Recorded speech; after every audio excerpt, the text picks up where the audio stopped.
That's where you were going? You think I didn't try? It's a madhouse out there. I had to force my way through. All because that confounded census.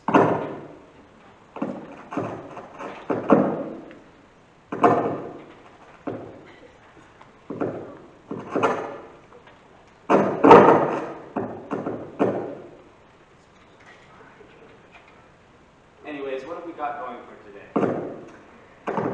Actually, it's been a slow day.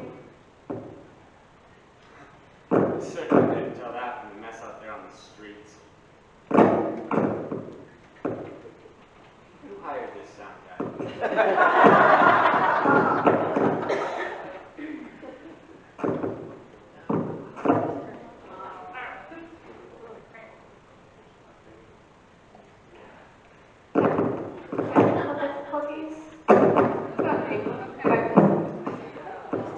Yep, there's a lot going on out there, and that's what we're going to have to talk about today. The census and its impact on the citizens. Oh, good grief. Not more census stuff. That's all we've been talking about for weeks now. Surely there's something else going on in the world. Not at the moment, unfortunately. So census it is. But this time we're going to concentrate on all the destruction it's caused. That's ridiculous. People can just look out their window with their own two eyes and see that for themselves. Again, true. But unless you want to share with the country about stepping in the camel run on your way to work, you might want to go with the program. Look, it won't be that bad. We've got the reporters all out in the field. All you have to do is introduce the segments. Here's your copy. We're going live in 5, 4, 3, 2.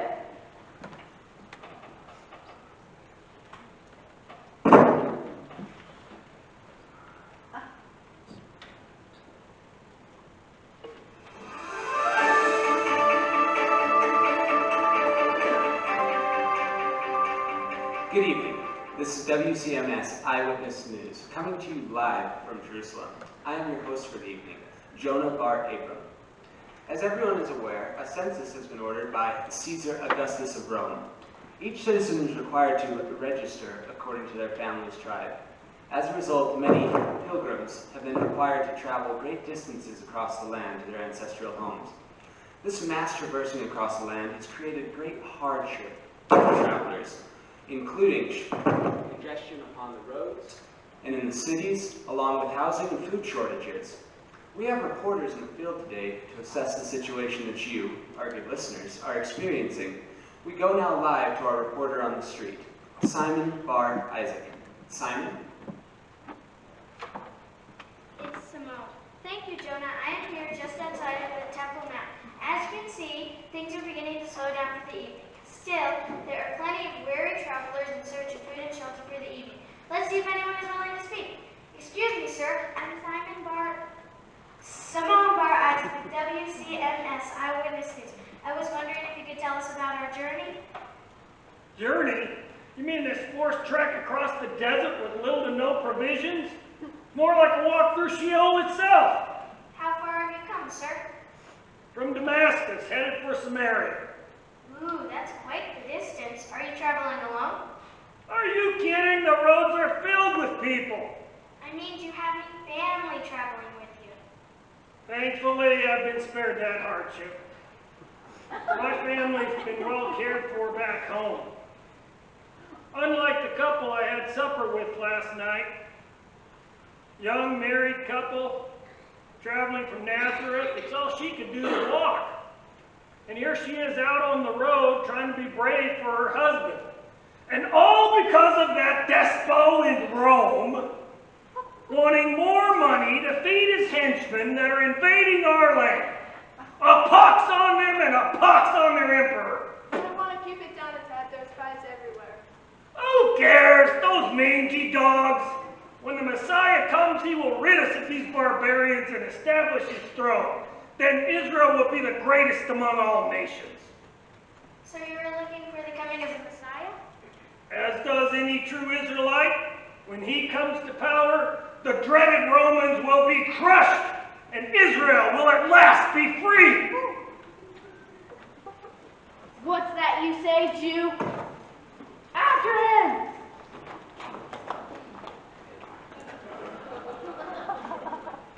It appears your friend has deserted you. He is not a friend. I'm just interviewing him for a newscast. A newscast inciting insurrection against the Roman Empire? No, of course not. He was just referencing to the Holy Scriptures. We Jews have awaited the Messiah for centuries. It is nothing, just a man and his dreams. Do many people have the same dream, as you call it? I suppose so. However, some of us are more enlightened and consider the old saying as merely myths and legends. And yet you are still broadcasting their traitors' words?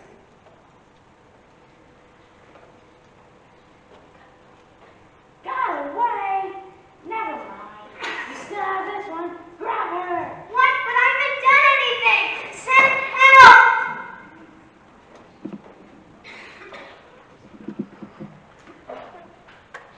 Cut to break! Did you see that? They arrested her. Calm down. But she didn't do anything. I know. I'll take care of it. But you've got to stay calm. You can't be causing a panic. Stay calm. How do you suppose I do that? They might be on their way right now to arrest the rest of us. Not if we handle this right. Now just sit still and do your job. Do my job? That's what Simon was doing, and look what it got him. I'm out of here. You have a contract. And if you want to continue working in this business, I suggest you get a grip and be professional. There's nothing in the contract about going to prison. That's okay. I would handle it. Now sit there and do your job. We're cutting to the next reporter in 5, 4, 3.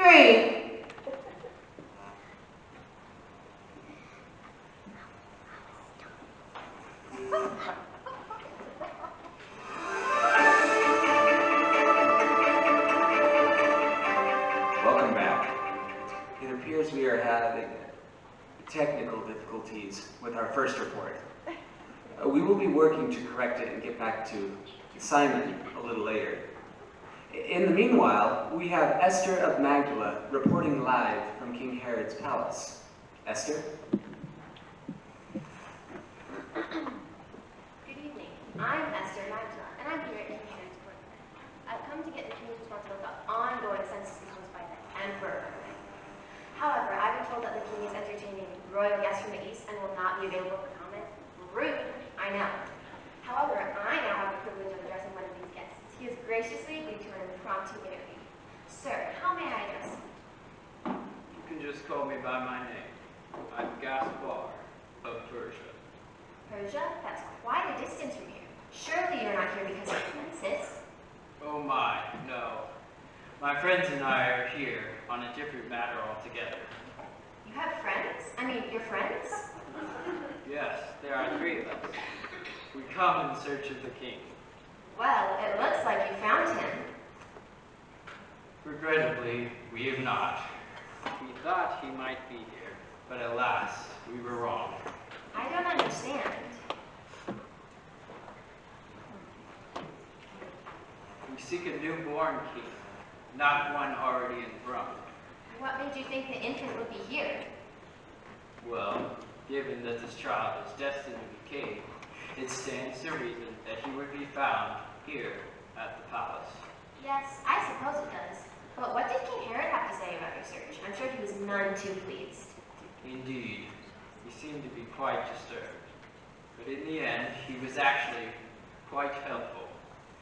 He had his scholars research the Jewish scriptures and pointed us to another possible location. Still, only time will tell. Time and the star, that is. Star? Oh yes, my friends and I study the heavens for signs. When this new star appeared in the sky, it foretold that someone of great importance was to be born here in the nation of Israel. That is why we have come. We have traveled across deserts and mountains for months. I see. that led you here to Herod? Evidently not. We, in our foolish impatience, have tried to figure out the destination ourselves. It seems that the star meant for us to keep going. I see. And where do you think that is? Well, according to your king's advisors, we're headed to a small town called Bethlehem. But you, Bethlehem, Ephrathah, though you are small among the clans of Judah, out of you will come one who will be ruler over Israel, whose origins are old from ancient time. Bethlehem? Why, that's not far from here at all. Maybe 6 miles or so. That is what we're told. We are making preparations to leave, even as I speak. But it's getting late. Surely you can wait until morning. My child. We do most of our traveling at night. We follow a star, remember? Yes, I suppose you're right. But is King Herod to accompany you on this journey as well? No. He only wishes for us to return and to tell him of the child's whereabouts. I'm not sure he is to be trusted. You're a wise man, Gaspar. Not always. I wish now we had trusted the star and not come here at all. I fear it will bring trouble later on. With Herod, you never know. I must leave you now. My friends are anxious to get started. Go in peace, my friend. And you as well. This is Esther Magdala, signing off from King Herod's courtyard. Back to you, Jonah. Cut to break. Can you believe this? What, that the Romans haven't beaten down our door to arrest us yet? No, Jonah. That the first interview turned into talking about the coming Messiah. Over which Simon was arrested for, might I remind you? And the second interview leads in the same direction. How so? The scripture that the man mentioned to Simone referred to this coming Messiah. Do you think we might be onto something here? Oh, Sarai. Like Simon told the centurion, people have been quoting those scriptures for eons. It's nothing new. Maybe. But Gaspar? I've never heard anyone outside the Jewish faith quoting it. Elementary. It's because Herod's advisors had just quoted it to him. But he happens to be searching for a newborn king. I wonder. Maybe we should send someone to Bethlehem to check it out. I'd be willing to go. I'm sure you would. Anything to get out of Jerusalem, coward. Thanks. Thanks, but it's already been taken care of. Abigail is there. Really? Why'd you send her there? It's just a sleepy little town in the middle of nowhere. Nothing to do with the census, per se. Well, actually it does. Being the birthplace of David, it would be the end destination for the house of Judah. And since it's so close, it just made sense to cover that area as well. Sarai? Right. We're going to the next reporter in 5, 4, 3.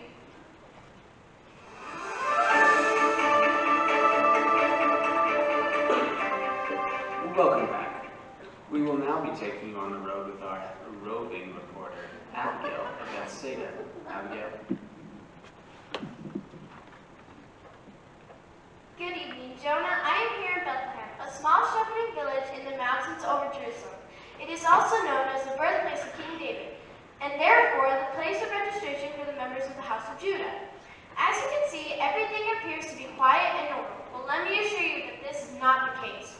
There have been people who have been arriving throughout the day. There are scarcely any rooms available. People have been forced to camp out in the streets and pastures, any available space at all, really. And for the people who are still arriving, it doesn't look good for them at all. Let's see if I can get a few to talk. Gentlemen, may I ask a few questions? No, thank you.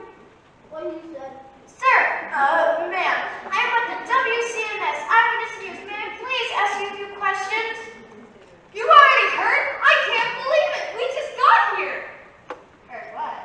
About the angels.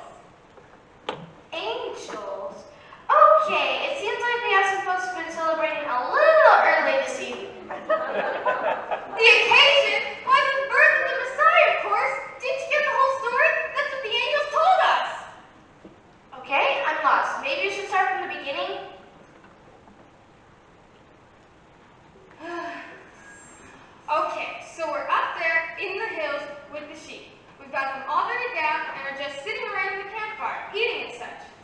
And drinking. Hey, I'm not crazy, and I see where you're going with this. It was just a normal night Until what? until the whole sky lit up like a bolt of lightning. Except it wasn't just a flash; it stayed lit up. We could hardly see. It was so bright. And then what? Then we heard a voice, a humongous voice that echoed through the whole mountain. It told us not to be afraid. Like that was going to do any good. We were all shaking in our sandals. I bet. So what happened then?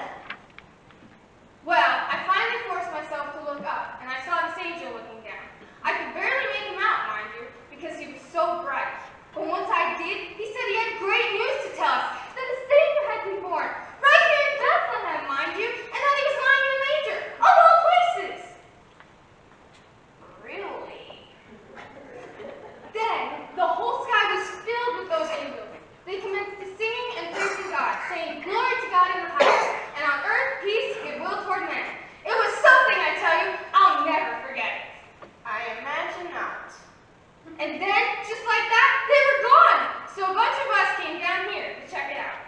And that's where your friends are headed in such a hurry? Of course! We're talking about the Messiah here, the promised one. Don't you see for yourself?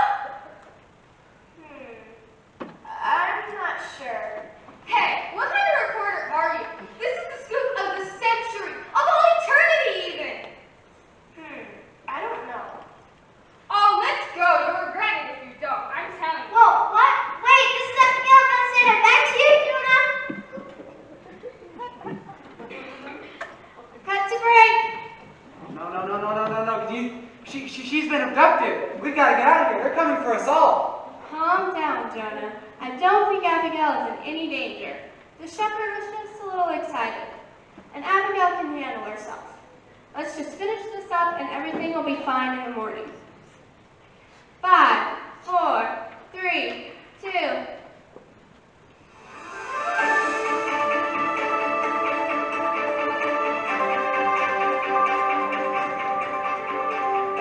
Well, it looks like that's it for the night.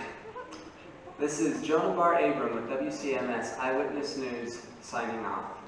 Until tomorrow. Cut. So much for a slow evening. One reporter arrested, another one abducted. Who knows what's next? It was a little unorthodox, but all in all, I think it was a pretty good program. And it's given us plenty of opportunity for follow-up tomorrow. Abigail seems to be in the prime location. She's got the shepherds, and then Gaspar and his friends are on their way there. I just got to get a message to her somehow. No, don't look at me. I can't. I hurt my own. I've got a cat at home I have to feed. But just a few minutes ago, you wanted to go. That was before the abduction. Never mind. I'll send Simone. It shouldn't take long to post bail in the morning. If she's still alive, that is. Oh, don't be so dramatic. Simone is a good reporter, and she can handle herself besides. And besides, the Romans don't like bad press any more than Herod does. She'll be fine. I wouldn't be so sure. Never trust a man with a sword, is what I always say. Now, where's my sandal? I've got to be out of here before something else goes wrong. Hey, it's wet. And it still stinks. How did you expect me to clean it? Sand? The stink will just have to wear off. Sorry. Clean boots.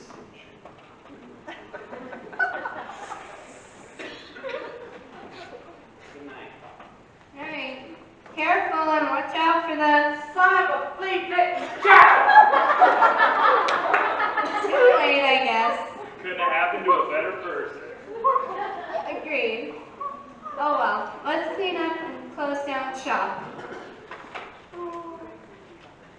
Oh, hey, Sarah, it looks like we've got an incoming feed. Looks like it's Abigail. Pull it up, let's see what we've got.